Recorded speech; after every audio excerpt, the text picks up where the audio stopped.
Assalamualaikum warahmatullahi wabarakatuh. Jumpa lagi di Good Night YouTube channel. Apa kabar nih teman-teman? Semoga kalian yang menonton video ini selalu diberi kesehatan dan dilancarkan rezekinya. Pada kesempatan kali ini, aku akan menceritakan sebuah perjalanan spiritual ke Gunung Lawu dengan misi untuk mempelajari ilmu kejawen. Di dalam video ini aku akan berperan sebagai Yadi.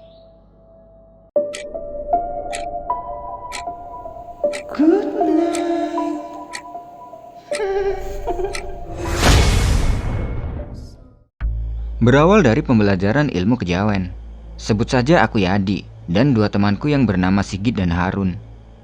Kami semua berasal dari salah satu daerah di Madiun, Jawa Timur. Waktu itu, kami mempunyai keinginan untuk mempelajari ilmu kejawen dengan tujuan agar bisa membantu orang lain yang membutuhkan. Kejawen merupakan kepercayaan dari sebuah etnis yang berada di Pulau Jawa. Filsafat kejawen didasari pada ajaran agama yang dianut oleh filosof dari Jawa. Walaupun kejawen merupakan kepercayaan, sebenarnya kejawen bukanlah agama. Kalau dari naskah-naskah kuno kejawen, tampak betapa kejawen lebih berupa seni, budaya, tradisi, sikap, ritual, dan filosofi orang-orang Jawa, yang mana itu tidak terlepas dari spiritualitas suku Jawa.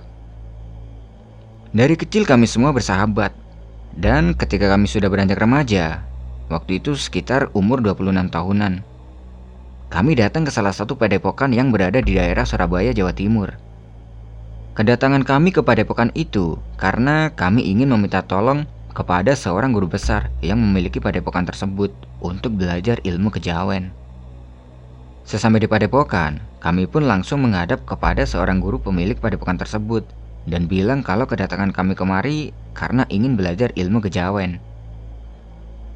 Setelah melihat dan mendengar ucapan kami, sang guru berkata, "Untuk mempelajari ilmu itu tidak mudah. Ada beberapa hal yang harus dilakukan, seperti tirakat, petualangan malam, dan lain sebagainya." Karena niat kami sudah bulat untuk belajar ilmu kejawen, kami pun berani menanggung semua resiko yang dikatakan oleh guru besar tersebut. Setelah melihat kesuguhan kami, sang guru menerima kami sebagai muridnya. Kemudian beliau berkata, "Tunggu 3 hari lagi dan datanglah ke sini." Mendengar itu kami pun kembali pulang dan menunggu 3 hari sesuai perkataan dari sang guru kepada kami. 3 hari kemudian kami pun datang kembali ke padepokan itu. Kami berangkat dari Madiun sekitar jam 7 pagi dan sesampai di padepokan sekitar jam 12 siang. Sesampai di sana, kami pun segera menemui sang guru. Lalu beliau mempersilahkan kami untuk masuk ke dalam dan berkata, "Sepertinya niat kalian sudah benar-benar bulat. Kalau begitu, taruh dulu barang-barang kalian di kamar belakang dan temui saya di ruangan." Kami pun segera menuju dan menaruh barang-barang yang kami bawa ke dalam kamar. Setelah itu, kami kembali lagi menghadap sang guru. Lalu, sang guru mengatakan apa saja yang harus kami lakukan. Malam harinya, kami melakukan beberapa ritual yang dipandu oleh sang guru langsung. Setelah melakukan ritual itu, sang guru memberitahu kami tentang kegiatan malam selanjutnya. "Besok saya akan antar kalian ke Gunung Lawu untuk melakukan perjalanan malam." Mendengar itu, kami tidak banyak bertanya dan hanya menurut. Dan malam itu kami pun istirahat dan mempersiapkan diri untuk melakukan perjalanan besok ke Gunung Lawu. Pagi pun tiba. Pagi itu, setelah selesai sholat subuh, sang guru menemui kami dan mengatakan bahwa nanti setelah zuhur, kami akan berangkat ke Gunung Lawu. Dan siang harinya kami pun berangkat, diantar langsung oleh sang guru. Singkat cerita, sampailah kami di kawasan candi yang disebut Candi Ceto sekitar jam 8 malam. Sesampai di situ kami mendapatkan berbagai instruksi dari sang guru, yang salah satunya adalah, "Nanti jam 12 malam kalian harus naik ke Hargodalem untuk mencari ayam cindelaras. Dan ingat, itu cuma ada satu." Lalu sang guru lanjut berucap, "Tidak hanya itu, kalian juga harus menghindari beberapa pantangan ini." Beberapa pantangannya adalah, di dalam perjalanan kami tidak boleh memanggil satu sama lain dengan menyebut nama asli, mengabaikan semua yang menghalangi perjalanan, dan menjaga sopan santun. Tanpa banyak bertanya, Kami pun mengiyakan instruksi dari sang guru. Pada tahun 1999 lalu, jalur pendakian Gunung Lawu via Ceto masih dibilang masih jarang sekali dijamah manusia. Jadi, yang akan kami lewati kali ini adalah benar-benar hutan rimba dengan suasana mistis di dalamnya. Sambil menunggu jam 12 malam, kami pun mempersiapkan diri dan perbekalan masing-masing sebelum melakukan perjalanan. Singkat cerita, waktu sudah menunjukkan jam 12 malam. Kami pun berpamitan kepada sang guru untuk memulai perjalanan ini. Sebelum berangkat, sang guru mengajak kami semua untuk berdoa agar misi untuk mencari ayam cindelaras ini berhasil. Dan setelah berdoa, kami bertiga mulai berjalan. Sedangkan sang guru, beliau menunggu kami di Candi Ceto. Mulai berjalan. Baru saja kami memulai perjalanan, beberapa gangguan sudah kami rasakan. Seperti terdengar sebuah bisikan, dan entah itu bisikan apa. Tapi kami tidak menghiraukannya dan tetap fokus dengan tujuan. Singkat cerita, sampailah kami di sebuah tempat yang disebut area Mbah Branti. Di sini aku mengajak teman-temanku untuk berhenti sebentar karena aku merasa lapar. Aku mengajak Sigit dan Harun untuk makan sebentar. Tapi waktu itu Sigit menolak dan bilang, "Aku belum lapar, Yat. Kalian makan dulu aja, aku mau jalan pelan-pelan. Bareng aja, kita makan sebentar kok." "Gak apa-apa, aku naik duluan, aku tunggu pelan-pelan." Belum sempat aku mengizinkan, tiba-tiba Sigit udah nyelonong gitu aja sambil bilang, "Aku tunggu kalian sambil jalan." Akhirnya aku dan Harun membiarkan Sigit untuk jalan duluan. Aku dan Harun pun makan. Setelah selesai makan, kami tidak langsung melanjutkan perjalanan. Kami menyalakan satu batang rokok di tengah-tengah kegelapan hutan yang dingin ini. Setelah rokok sudah habis, aku dan Harun kembali melanjutkan perjalanan untuk menyusul Sigit yang tadi sudah berjalan duluan. Di perjalanan, aku dan Harun mengobrol sambil memikirkan di mana tempat ayam cindelaras yang dimaksud sang guru itu.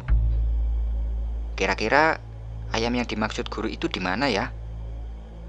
tanya Harun kepadaku. "Entah, Harun. Kita tunggu aja sampai nanti subuh, pasti ayam itu akan berkokok," jawabku yang juga tidak tahu keberadaan ayam cindelaras itu. Beberapa menit setelah obrolan kami itu, tiba-tiba Harun merasa ingin buang air kecil. Dia bilang kepada aku, "Yat, aku kencing dulu ya." "Ya udah, aku jalan pelan-pelan ya," jawabku dengan santai. Aku pun berjalan pelan-pelan sambil menunggu Harun yang sedang kencing. Setelah beberapa menit berjalan, aku berhenti untuk istirahat dan menyalakan sebatang rokok agar menemaniku sembari menunggu Harun. Lama menunggu. Sampai rokok yang kuhisap itu habis, Harun belum juga datang. Aku pun berpikir, mungkin Harun kembali turun dan tidak bisa melanjutkan perjalanan. Aku pun melanjutkan perjalananku pelan-pelan dan aku tidak berani memanggilnya karena itu adalah sebuah pantangan. Sambil berjalan, aku memikirkan kedua temanku karena khawatir terjadi apa-apa dengan mereka. Tapi sesuai dengan niat awal, aku pun tetap berpikir positif dan terus berjalan naik. Terus berjalan. Lalu, dari kejauhan, aku melihat Sigit sedang duduk di antara pohon. Aku pun segera menghampirinya. Dan sampai di situ, Sigit bertanya, "Loh, Yat, kamu kok sendirian? Di mana Harun?" "Harun masih di bawah, mungkin dia nyerah dan balik turun," jawabku dengan yakin. Kami pun duduk santai sambil menunggu Harun. Siapa tahu dia menyusul. Tapi sudah 30 menit kami menunggu, Harun tidak juga datang. Karena mengejar waktu, kami pun segera melanjutkan perjalanan dan menganggap bahwa Harun memang sudah menyerah dan kembali turun.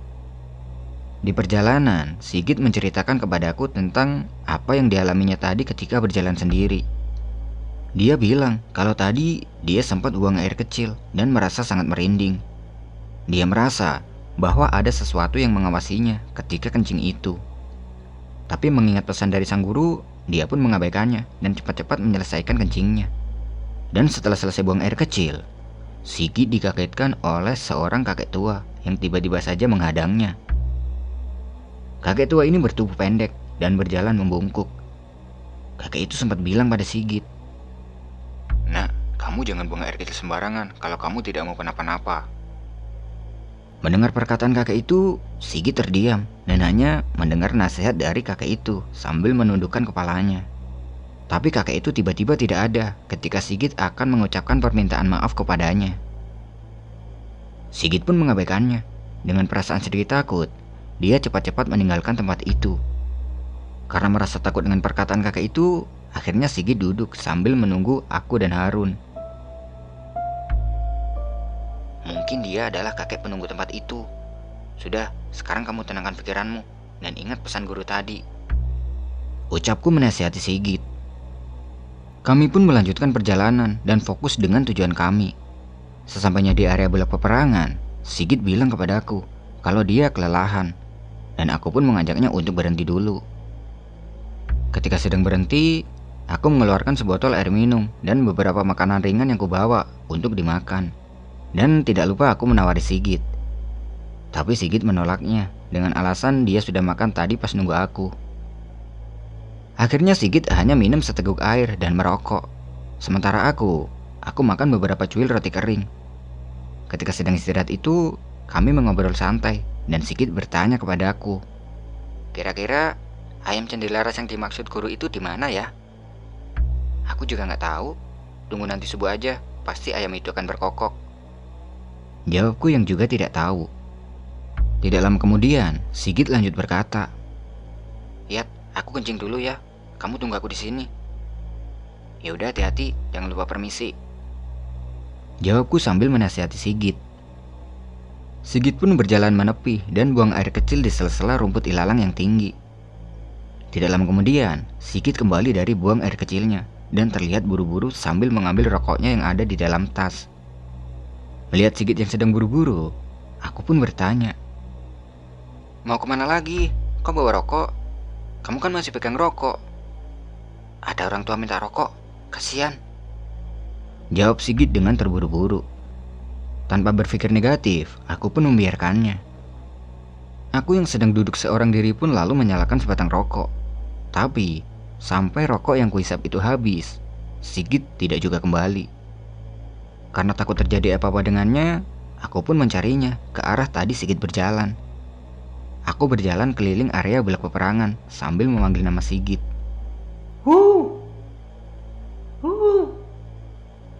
Itu adalah kode yang kugunakan untuk memanggil Sigit, karena aku tidak bisa memanggilnya dengan nama asli, sesuai saran sang guru.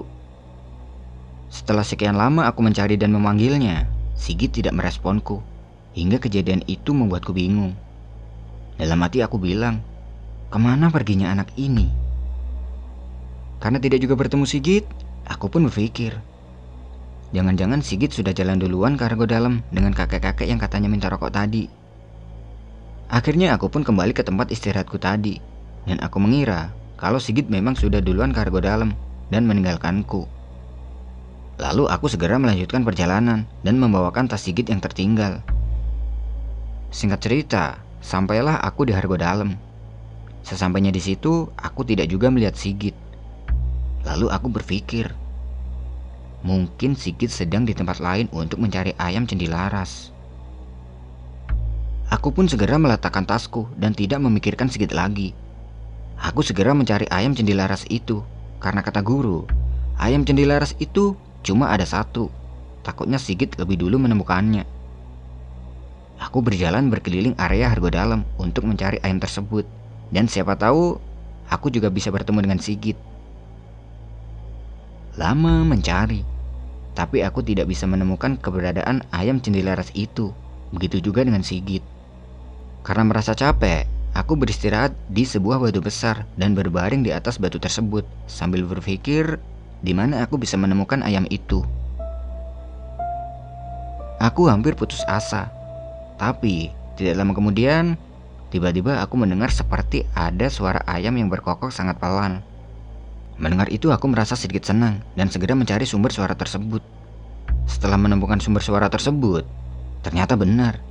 Itu adalah seekor ayam cendilaras yang sedang kucari, dan aku langsung menangkapnya. Setelah tertangkap, aku sangat merasa senang karena aku sudah mendapatkan ayam itu terlebih dahulu, tepat sebelum matahari terbit. Saking senangnya, aku langsung membawa ayam itu turun dan tidak lagi memikirkan teman-temanku. Sesampai di Candi Ceto, ternyata sang guru sudah menungguku. Dan aku pun segera memberikan ayam itu kepada sang guru. Setelah kuberikan, sang guru bertanya, "Loh, di mana teman-temanmu, Yat? Kenapa kamu seorang diri?" "Saya terpisah dengan Sigit selama perjalanan naik. Dan Harun, saya mengira dia menyerah dan kembali turun.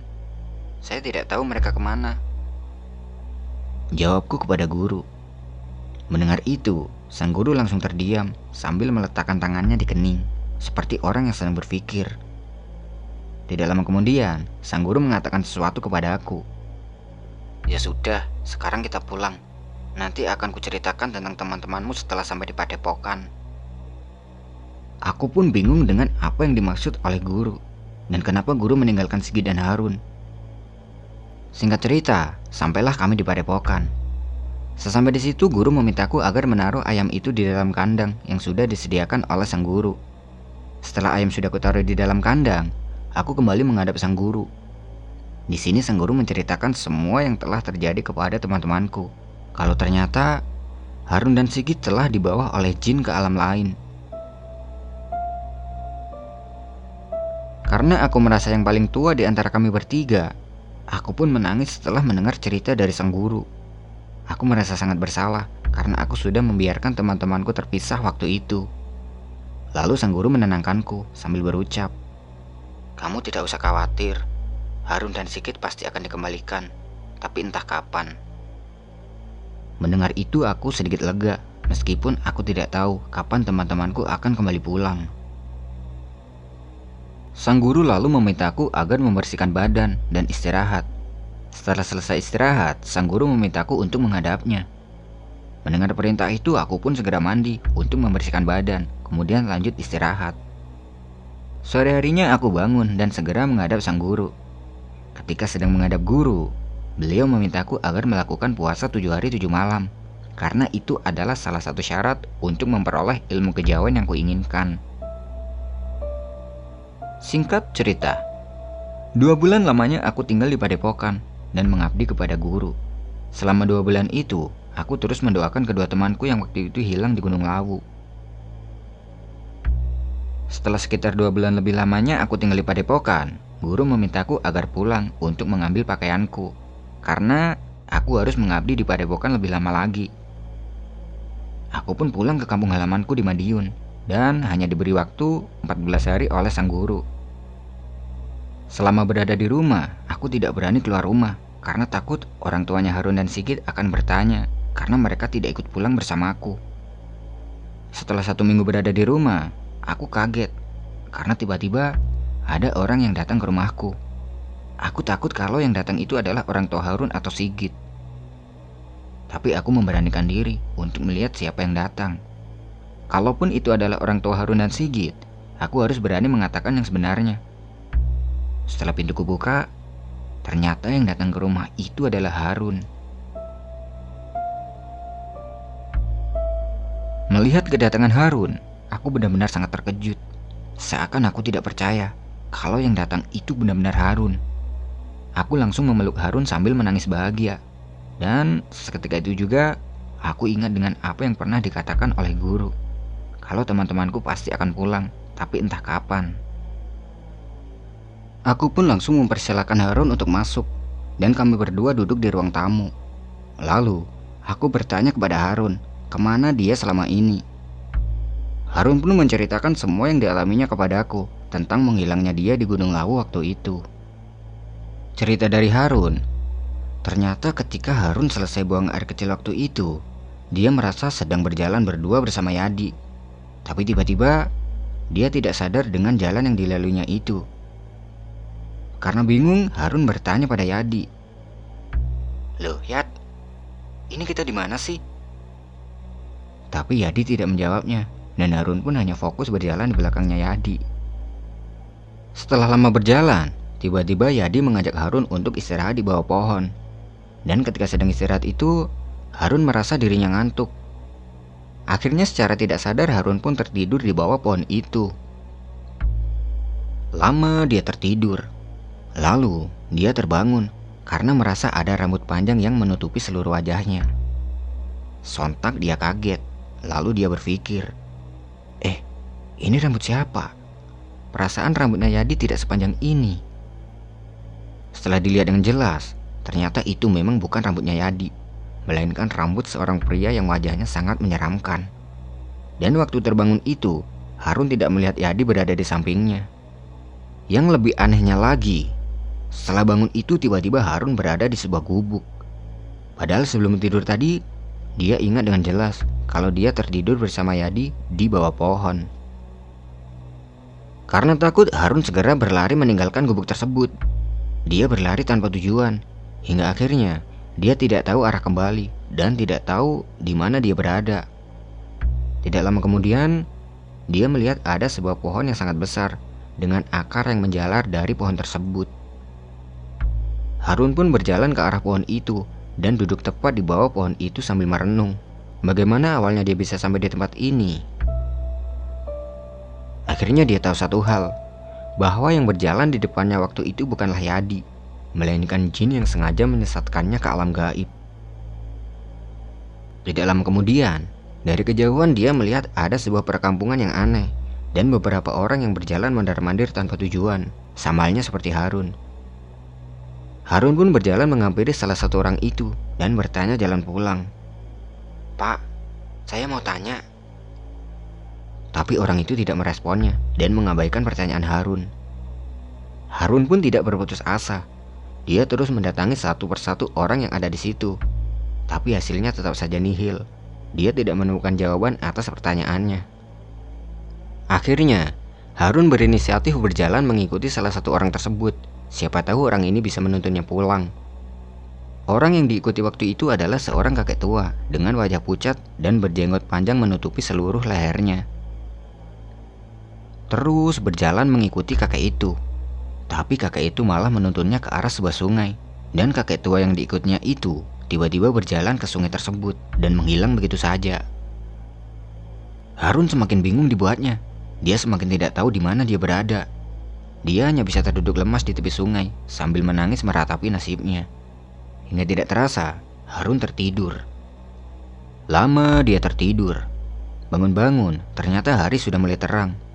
Dan setelah bangun itu, pikirannya semakin bingung hingga akhirnya dia linglung. Lalu, dengan keadaannya yang sudah tidak karuan, dia berjalan menyeberangi sungai itu. Dan setelah sampai di ujung sungai, dia melihat ada sebuah perkampungan lagi. Dia pun berjalan menuju ke perkampungan tersebut. Sesampainya di perkampungan itu, dia semakin bingung karena melihat banyak sekali orang yang sedang beraktivitas. Dan Harun, dia hanya bisa melihat orang-orang itu sambil berjalan mengitari perkampungan tersebut. Dia enggan bertanya kepada orang-orang yang ada di situ, karena dalam pikirannya, pasti orang-orang ini tidak akan menjawabnya, seperti yang sudah dilakukan sebelumnya. Terus berjalan mengitari kampung, dan tanpa tujuan. Karena merasa lapar, dia mencoba mendatangi salah satu rumah yang ada di situ untuk meminta makanan.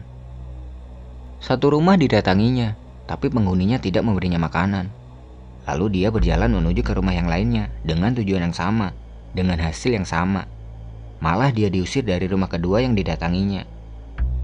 Akhirnya, Harun pun terus mendatangi satu persatu rumah, hingga rumah yang kelima penghuninya mau memberinya makanan. Harun pun menerima makanan yang sudah diberikan kepadanya dan membawanya pergi ke dalam hutan dan memakan makanan itu di hutan. Setelah selesai makan, dia merasa haus dan dia akan kembali ke rumah tadi untuk meminta air.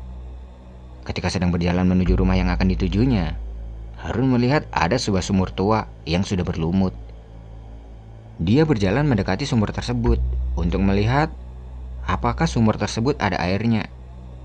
Setelah dilihat, ternyata benar, sumur itu berisi air yang sangat jernih dan bisa diminum. Harun segera mengambil air dari sumur itu dan meminumnya. Setelah meminum air dari sumur itu, dia membasuh wajahnya dengan air tersebut. Setelah membasuh wajahnya dengan air sumur itu, tiba-tiba ada seorang kakek yang tidak begitu tua menghampirinya. Dan anehnya, rasa ketakutan dan kebingungan yang sebelumnya dia rasakan kini sudah hilang setelah dia membasuh wajahnya dengan air tersebut. Melihat kedatangan kakek itu, Harun bertanya, Kek, ini di mana? Ini namanya Desa Es, Nak. Kamu asalnya dari mana? Saya dari Madiun, Kek. Kalau dari sini jauh nggak, Kek? Lalu, kakek itu mengajak Harun untuk ke rumahnya. Sesampai di rumahnya, kakek itu memberitahu banyak kepada Harun tentang kampung yang ditempatinya ini dan seberapa jauh untuk menuju ke Madiun. Ternyata, kampung itu bukanlah kampung gaib seperti yang dilihat Harun sebelumnya, melainkan ini memang benar-benar kampung yang dihuni oleh manusia. Dan selama Harun berada di kampung itu, orang-orang kampung menganggap Harun adalah orang gila. Pantas saja, dia mendatangi beberapa rumah untuk meminta makan, tidak ada yang mau memberinya, bahkan sampai diusir. Setelah mendengar penjelasan dari kakek itu, Harun pun menceritakan kepada kakek itu bagaimana dia bisa sampai di sini. Setelah mendengar cerita dari Harun, kakek itu merasa kasihan kepada Harun, hingga akhirnya kakek itu memberinya sejumlah ongkos untuk Harun kembali pulang ke Madiun. Harun menerima pemberian kakek itu dan mengucapkan banyak terima kasih karena telah berbaik hati kepadanya. Dan hari itu juga, Harun pulang ke Madiun dengan bekal ongkos yang diberi kakek itu. Di tengah perjalanan kembali ke Madiun, dia teringat dengan dua temannya, yaitu Yadi dan Sigit, yang waktu itu bersamanya untuk sebuah misi mendalami ilmu kejawen. Singkat cerita, sampailah Harun di kampung halamannya. Sesampai di kampung halamannya, dia tidak langsung pulang, tapi dia langsung menuju ke rumah temannya, yaitu Yadi. Sesampai di rumah Yadi, dia mengetuk pintunya, dan yang membukakan pintu adalah Yadi sendiri. Nah, sekarang kita kembali ke cerita. Mendengar cerita dari Harun, aku merasa heran. Ternyata sesingkat itu perjalanan yang dilalui Harun. Bisa dibilang itu cuma sehari semalam. Sedangkan selama hilangnya Harun itu, aku sudah 2 bulan lebih kehilangannya. Aku sangat merasa bersalah. Lalu aku lanjut bertanya kepada Harun. Syukurlah Run kalau kamu sekarang sudah kembali pulang. Tapi di mana Sigit, Run? Aku tidak tahu di mana Sigit. Yang aku ingat, waktu itu Sigit sudah jalan duluan meninggalkan kita.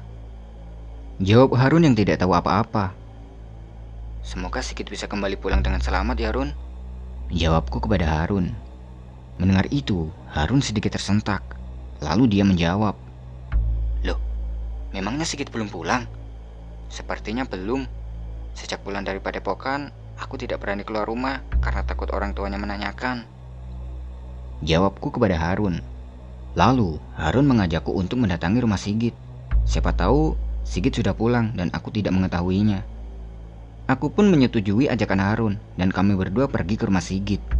Setelah sampai di rumah Sigit, ternyata benar. Sigit sudah berada di rumah 1 bulan yang lalu, tapi dengan keadaan yang memprihatinkan. Dia tidak bisa bicara, alias bisu.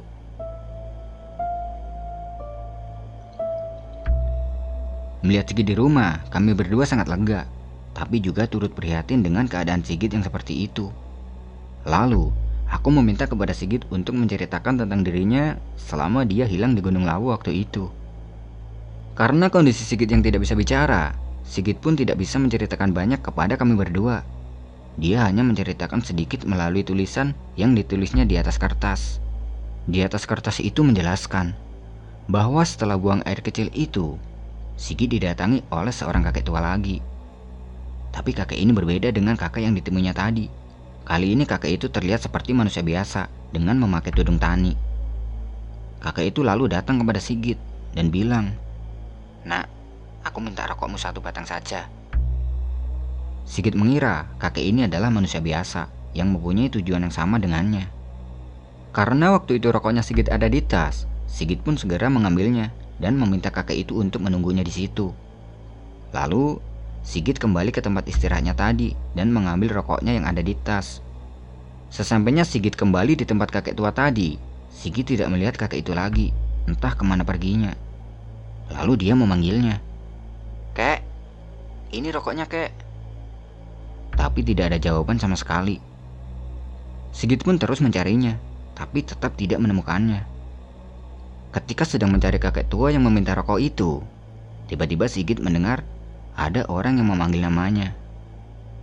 Karena suara yang memanggilnya itu terdengar seperti suara Yadi, Sigit pun menjawabnya. Dan setelah dia menjawab suara yang memanggilnya, tiba-tiba dia merasa mulutnya sedang dibungkam oleh seseorang dari belakang hingga dia pingsan. Setelah sadar dari pingsannya, Sigit merasa kebingungan karena tiba-tiba saja dia berada di sebuah gubuk yang belum pernah dia lihat sebelumnya. Dia juga sempat menjumpai sebuah perkampungan yang semua penghuninya berwajah aneh. Beberapa kali dia mencoba bertanya kepada orang-orang yang berwajah aneh itu, tapi dia tidak bisa berkomunikasi dengannya karena dia merasa mulutnya tidak bisa bicara. Hingga akhirnya Sigit pun putus asa. Sigit pasrah dengan keadaannya. Tidak lama kemudian, ada sosok kakek tua berjubah putih yang sedang terbang dan menghampirinya. Dan kakek tua itu, dia mengembalikan Sigit kembali ke rumah dengan keadaan yang seperti ini, tidak bisa bicara sampai saat ini. Setelah membaca cerita yang ditulis Sigit, aku menyimpulkan, mungkin ini alasannya kenapa sang guru pernah berpesan sebelum kami berangkat ke Gunung Lawu waktu itu. Jangan pernah memanggil satu sama lain dengan menyebut nama asli. Ternyata, yang dimaksud sang guru adalah jika ada yang memanggil dengan nama asli, sudah dipastikan yang memanggilnya itu bukan manusia, melainkan jin. Setelah membaca pernyataan dari Sigit, aku dan Harun pun kembali ke rumah masing-masing. Keesokan harinya, Harun kembali mendatangiku ke rumah dan mengajakku ke kampung yang berinisial S untuk menemui kakek yang pernah menolongnya untuk berbalas budi. Mendengar ajakan itu, aku pun ikut bersama Harun ke kampung S dan menemui kakek tersebut. Sesampai di rumah kakek tersebut, Harun mengembalikan ongkos yang pernah diberikan oleh kakek itu kepadanya dan beberapa barang lainnya sebagai tanda terima kasih.